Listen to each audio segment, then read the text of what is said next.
I knew my dad was gay before I knew I was. His sexuality was, of course, the big family secret. But it wasn't very well hidden. As a child, I found magazines with pictures of naked women.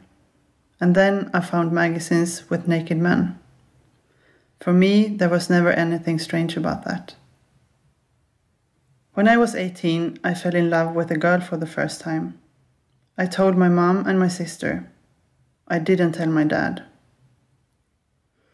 My dad had been living in secret his whole life. He married his first wife in 1959.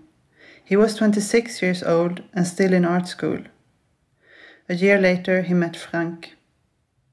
Frank was 10 years older, a Dutch researcher visiting Stockholm for a conference. They met in the street, or at the bathhouse. I don't remember. This was my dad's first homosexual experience. Almost 40 years later, in 1998, I had my first serious relationship with a woman. I knew I had to come out to my dad, and I knew that this also meant I had to tell him that I knew of his desires. This was more scary than to tell him of my own. I have met somebody, I said. It's a woman. Ah, that's good, he said. And I know of you, I continued. He laughed short. Ha ha ha! I love women, he said. Okay, if you say so, I said. But my sister also knows. I think this short dialogue, spoken in a car, in a white Volvo, parked at a train station somewhere in the southern part of Sweden, changed my dad's life. During the years that followed, my relationship to my dad grew deeper. We talked. I asked him questions and he asked me.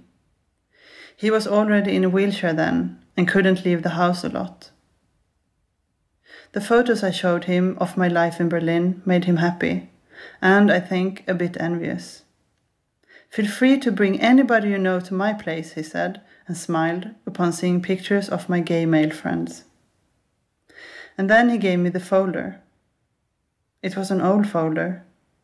It was red.